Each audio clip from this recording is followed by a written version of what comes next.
ಸಿದ್ದರಾಮಯ್ಯನವರ ಎದೆಯನ್ನ ಸೀಳಿದ್ರೆ ಅದರಲ್ಲಿ ಬಸವಣ್ಣನೇ ಕಾಣ್ತಾನೆ ಅಂತ ಎಂ.ಬಿ. ಪಾಟೀಲ್ರು ಹೇಳಿದ್ದಾರೆ. ಜಾತಿಗಳ ಮಧ್ಯ ಒಂದು ಬೆಂಕಿಯನ್ನ ಹಚ್ಚಿ ನಮ್ಮ ಮೆಟ್ರೋ ಅಂತ ಹೆಸರಿದೆಯಲ್ಲ, ಬಸವ ಮೆಟ್ರೋ ಅಂತ ಇಡೋಣ ಅಂತ ಮೋದಿಗೊಂದು ಪತ್ರ ಬರೆದು ಬಿಡ್ತೀನಿ ಅಂತ ಸಿದ್ದರಾಮಯ್ಯನವರು ಹೇಳಿದ್ದಾರೆ. ಎಲ್ಲೆಲ್ಲಿ ಸಾಧ್ಯವೋ ಅಲ್ಲೆಲ್ಲಿ ಬೆಣ್ಣೆಯನ್ನ ಹಚ್ಚಿಕೊಳ್ತಿದ್ದಾರೆ. ಅವರ ಎದೆಯನ್ನ ಸೀಳಿ ನೋಡಿದ್ರೆ ಟಿಪ್ಪು ಸುಲ್ತಾನ್ ಅವರೇನಾದ್ರೂ ಕಾಣ್ತಾರೋ ಅನ್ನೋದನ್ನ. ಜೈ ಶ್ರೀರಾಮ್. Welcome to Ashwavega. ನಾನು ಅಜಿತ್ ಬೋಪ್ನಳ್ಳಿ. ಅದ್ಯಾವುದೋ ಒಂದು ಎಂಟರ್ಟೈನ್ಮೆಂಟ್ ಚಾನಲಲ್ಲಿ ಈ ಡ್ರಾಮಾ ಜೂನಿಯರ್ಸ್ ಅಂತ ಒಂದು ಪ್ರೋಗ್ರಾಮ್ ಬರ್ತಾ ಇತ್ತು. ಅಂದರೆ ಚಿಕ್ಕ ಪುಟ್ಟ ಮಕ್ಕಳೆಲ್ಲ ಬರ್ತಾಯಿದ್ರು, ಅವರು ಬೇರೆ ಬೇರೆ ಡ್ರಾಮಾಗಳನ್ನು ಮಾಡ್ತಾಯಿದ್ರು. ಅದಕ್ಕೆ ಜಡ್ಜಸ್ಗಳು ಮಾರ್ಕ್ಸನ್ನು ಕೊಡ್ತಾಯಿದ್ರು. ಹಾಗೆ ವಿನ್ನರು ರನ್ನರು ಎಲ್ಲ ಕೂಡ ಅದರಲ್ಲಿ ಇರ್ತಾಯಿದ್ರು.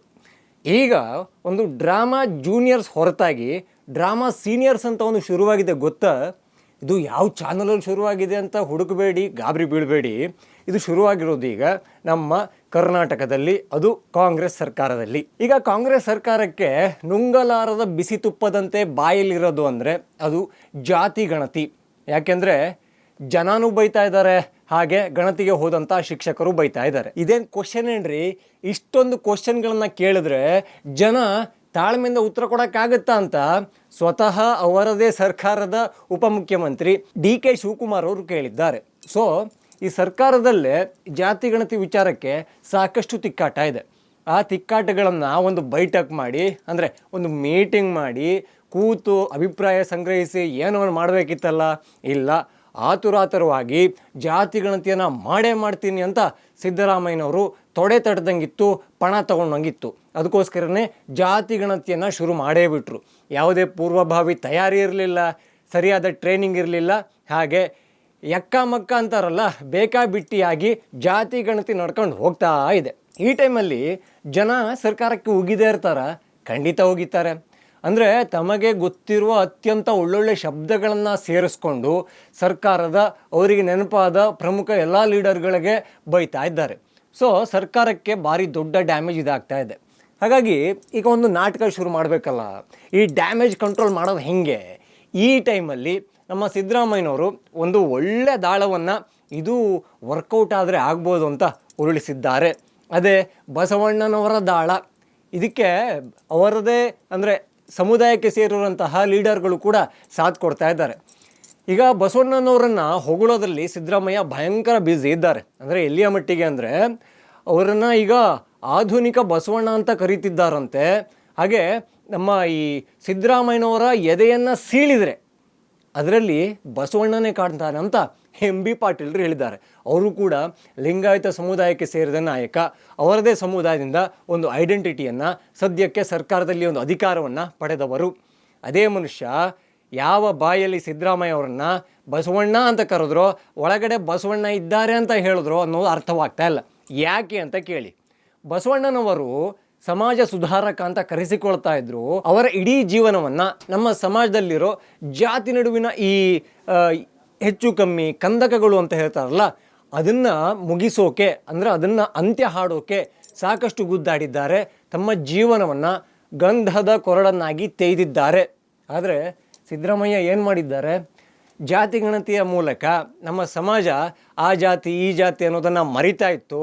ಆದರೆ ನೀನು ಈ ಜಾತಿಗೆ ಸೇರಿದವನು ಅಂತ ಮತ್ತೆ ಮತ್ತೆ ನೆನಪು ಮಾಡಿ ಜಾತಿಗಳ ಮಧ್ಯ ಒಂದು ಬೆಂಕಿಯನ್ನು ಹಚ್ಚಿ ಕೋತಿ ಆಟವನ್ನು ನೋಡೋಕ್ಕೆ ಸಿದ್ದರಾಮಯ್ಯನವರು ಇನ್ನಿಲ್ಲದ ಯತ್ನವನ್ನು ಮಾಡ್ತಾ ಇದ್ದಾರೆ. ಇಂಥ ಗ್ಯಾಪಲ್ಲಿ ಎಂ.ಬಿ. ಪಾಟೀಲ್ ಅವರು ಬರ್ತಾರಂತೆ. ಸಿದ್ದರಾಮಯ್ಯನವರ ಎದೆ ಸೀಳಿದರೆ ಬಸವಣ್ಣನವರಿದ್ದಾರೆ ಅಂತ ಹೇಳ್ತಾರಂತೆ. ಇದು ಯಾರಾದರೂ ಒಪ್ಪ ಮಾತ? ಖಂಡಿತ ಎಂ.ಬಿ. ಪಾಟೀಲ್ರ ಮನೆಯಲ್ಲೇ ಈ ಮಾತನ್ನು ಒಪ್ಪೋದು ಕಷ್ಟ ಇದೆ. ಅದರ ಜೊತೆಗೆ ಅಷ್ಟು ಮಾಡಿದ್ರೆ ಆಗಲ್ಲ. ಸಿದ್ದರಾಮಯ್ಯನವರು ಈಗ ಬಸವಣ್ಣನವ್ರನ್ನ ಎಲ್ಲಿ ಬರಲಿ ಹೊಗಳ್ತಾ ಇದ್ದಾರಲ್ಲ, ಅಷ್ಟು ಮಾಡಿದ್ರೆ ವರ್ಕೌಟ್ ಆಗುತ್ತಾ? ಖಂಡಿತ ಇಲ್ಲ. ಈಗ ಇನ್ನೊಂದು ದಾಳವನ್ನು ಹಾಕೋಣ. ಏನಂತ? ಈಗ ಬೆಂಗಳೂರಲ್ಲಿ ನಮ್ಮ ಮೆಟ್ರೋ ಓಡಾಡ್ತಾ ಇದೆ. ಬೆಂಗಳೂರಿನ ಮೂಲೆ ಮೂಲೆಗೆ ಕನೆಕ್ಟಿವಿಟಿ ಆಗ್ತಾ ಇದೆ. ಈಗಾಗಲೇ ಸಾಕಷ್ಟು ಕಡೆಗಳಲ್ಲಿ ಮೆಟ್ರೋ ಸ್ಟೇಷನ್ ಇದೆ.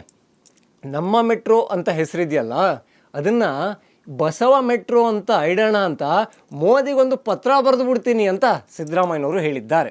ಸೊ ಅಲ್ಲಿಗೆ ಬಸವಣ್ಣನವರ ಹೆಸರಲ್ಲಿ ಒಂದು ರಾಜಕೀಯವನ್ನು ಮಾಡೋಕ್ಕೆ ಯಾವೆಲ್ಲ ಆಯಾಮದಲ್ಲಿ ಆಗುತ್ತೋ ಅದನ್ನೆಲ್ಲವನ್ನು ಕೂಡ ಸಿದ್ದರಾಮಯ್ಯನವರು ನೋಡ್ತಾ ಇದ್ದಾರೆ. ನಾನು ಸಿದ್ದರಾಮಯ್ಯನವರಿಗೆ ಈ ಒಂದು ಪ್ರಶ್ನೆಯನ್ನು ಕೇಳೋಕ್ಕೆ ಇಷ್ಟಪಡ್ತೀನಿ.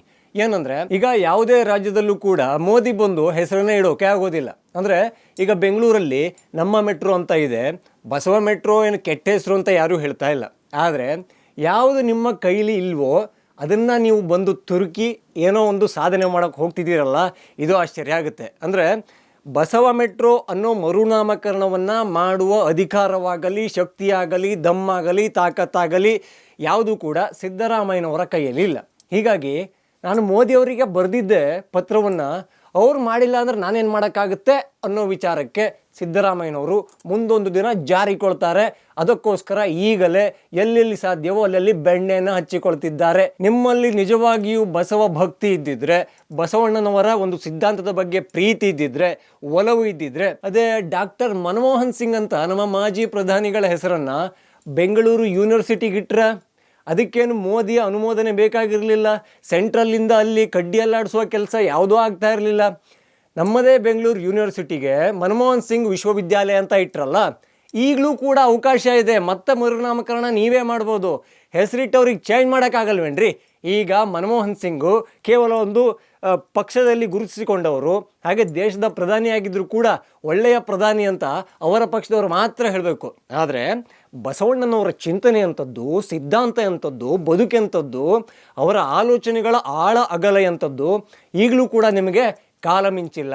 ಮೋದಿಯವರಲ್ಲಿ ನಮ್ಮ ಮೆಟ್ರೋಗೆ ಬಸವ ಮೆಟ್ರೋ ಅಂತ ಇಡ್ತಾರೋ ಬಿಡ್ತಾರೋ ಗೊತ್ತಿಲ್ಲ. ನಿಮ್ಮ ಕೈಲಿ ಇರುವ ಬೆಂಗಳೂರು ಯೂನಿವರ್ಸಿಟಿಯನ್ನು ಬಸವ ಯೂನಿವರ್ಸಿಟಿ ಅಂತ ಮಾಡಿ ಅಲ್ಲ, ನಿಮ್ಮ ವ್ಯಾಪ್ತಿಯನ್ನು ನೋಡ್ಕೊಂಡು ನೀವು ಕೆಲಸ ಮಾಡಬೇಕಾಗುತ್ತೆ. ನಮ್ಮ ರಾಜ್ಯಕ್ಕೆ ಇಂಥದ್ದೊಂದು ಆಗಲೇಬೇಕು, ಅದು ತೀರಾ ಇಂಪಾರ್ಟೆಂಟ್ ಇದೆ, ಅದಕ್ಕೆ ಕೇಂದ್ರದ ಅನುಮೋದನೆ ಬೇಕು ಅಂದಾಗ ಅಲ್ಲಿ ಹೋಗೋದು ಉಚಿತವಾಗಿರುತ್ತೆ.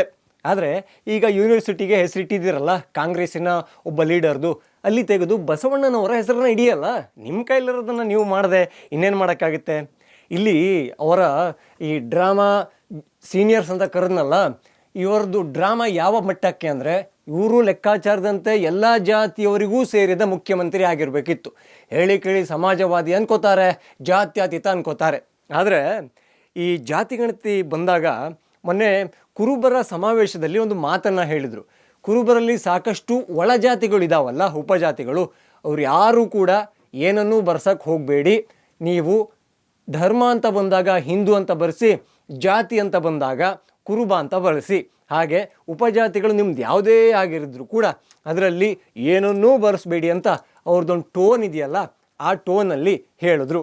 ಹಾಗೆ ನೋಡೋದಾದರೆ ಬಾಕಿ ಜಾತಿಗಳಿಗೆ ಹೇಳಬೇಕಲ್ವಾ, ದಲಿತರಿಗೆ ಹೇಳಬೇಕು, ಒಕ್ಕಲಿಗರಿಗೆ ಹೇಳಬೇಕು, ಬ್ರಾಹ್ಮಣರಿಗೆ ಹೇಳಬೇಕು, ಲಿಂಗಾಯತರಿಗೆ ಹೇಳಬೇಕು, ಹಾಗೆ ಹಿಂದುಳಿದ ಬೇರೆ ಬೇರೆ ಎಲ್ಲ ಜಾತಿಗಳಿಗೂ ಕೂಡ ಹೇಳಬೇಕಿತ್ತು.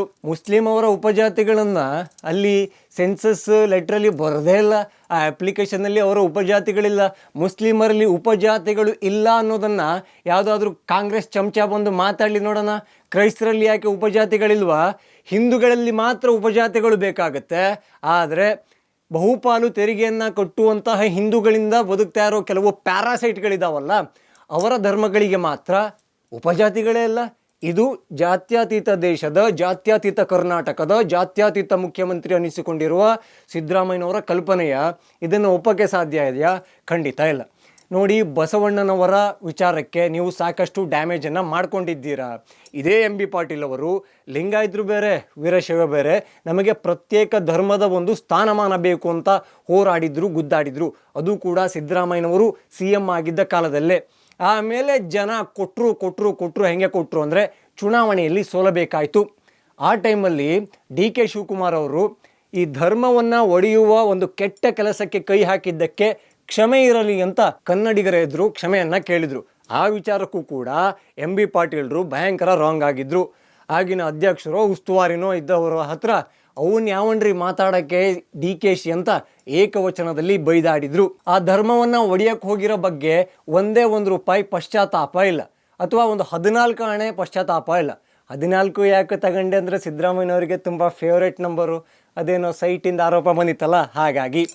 ಸೊ ಆ ಪಶ್ಚಾತ್ತಾಪ ಇಲ್ಲ. ಆ ಧರ್ಮವನ್ನು ಒಡೆಯಕ್ಕೆ ಹೋಗಿದ್ವಿ.